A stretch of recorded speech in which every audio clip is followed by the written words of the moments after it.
And the truth is, this stuff isn't rocket science. Not all of it public education. We know what we need to do. There are thousands of outstanding public schools all over this country. The problem is that they only exist for the fortunate few. We haven't found the will to make sure that all the children that we believe are precious have access to excellent public education. It's on us.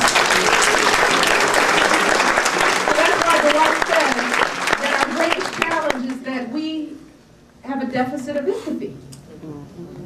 You know, and it doesn't end there, it begins there. The notion that in this society, we have to have a mutual obligation towards one another. We have to believe that. The notion that we are one another's brothers and sisters keepers isn't fantasy. It's true.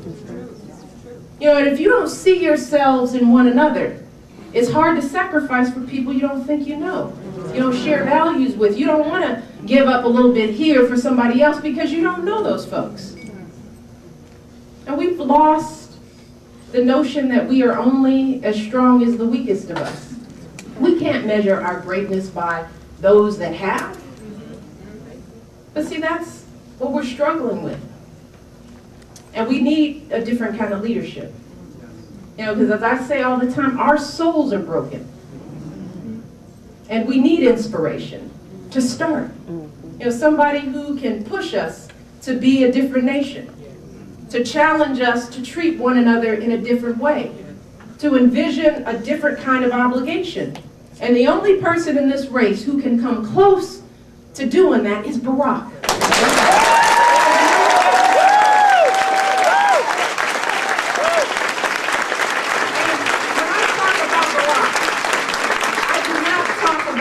His credentials. There are many. I'll tell you a few. But I talk about his character. See, because leadership is about character. It's about the choices that you've made in your life over time when no one was looking. Not when everybody was trying to be president. It doesn't count then. But what were you doing when it didn't matter? When the cameras weren't on and the debates weren't going, what choices did you make? He married you. There you go.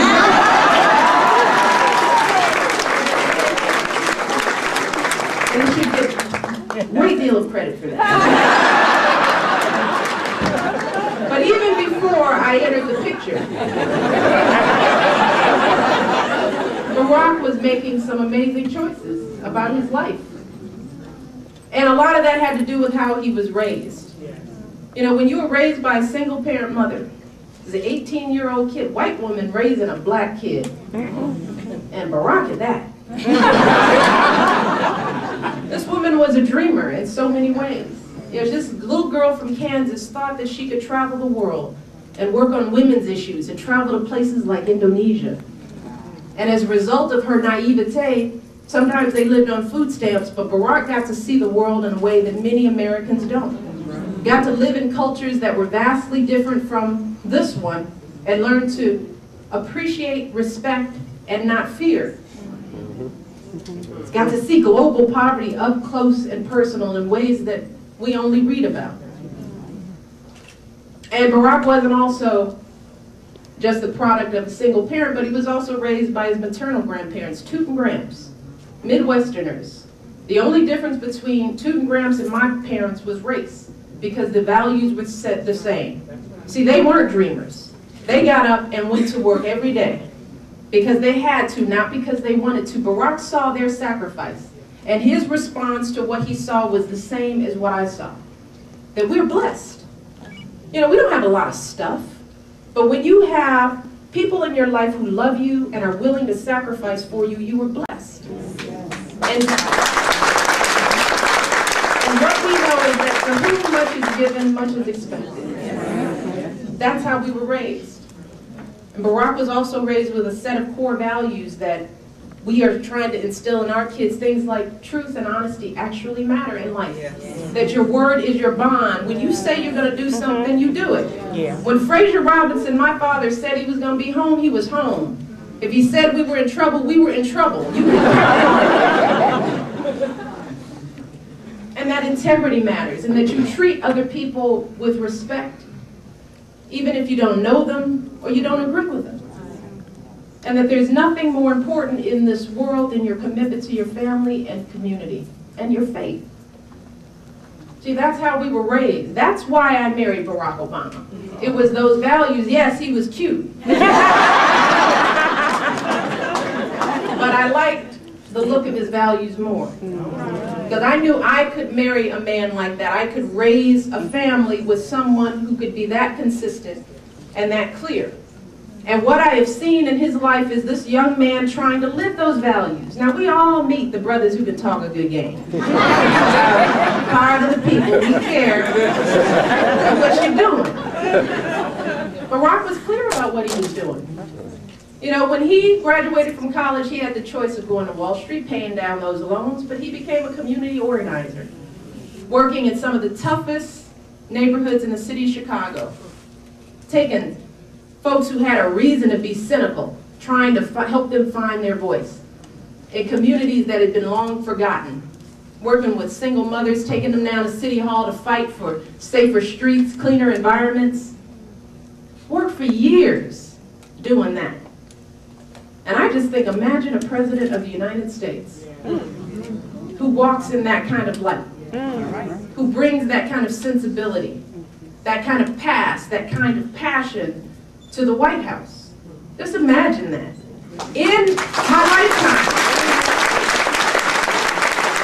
we have never seen a president of the United States who can boast a community organizing background. Not in my lifetime. And I would think that in a country that values hard work and sacrifice, that before somebody could fix their lips to want to be president, that they would have to demonstrate that level of commitment. But see, no, we value somebody who's run a company or has been somewhere for so many years. I don't understand that. Barack is unique in that way, in this race. But it doesn't stop there. Because Barack's a lawyer, I'm a lawyer, everybody in here is a lawyer, I know. All of you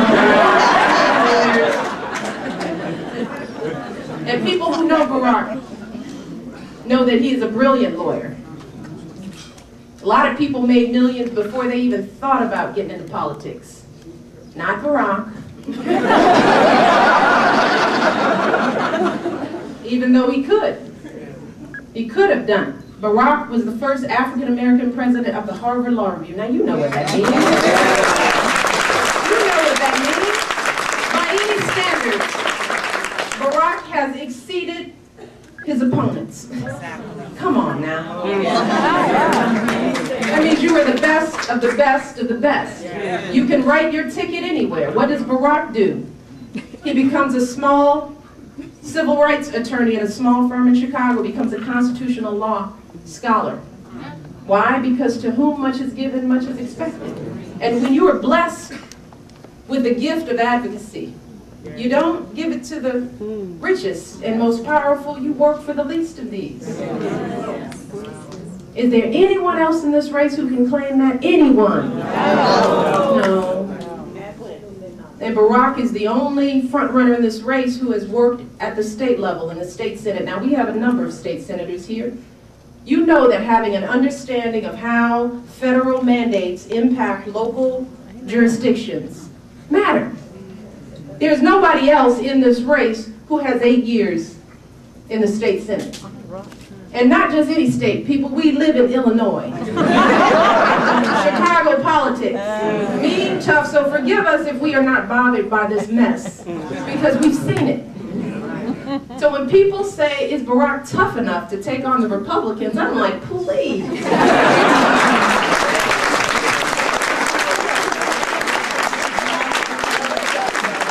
We have been dealing with this stuff forever.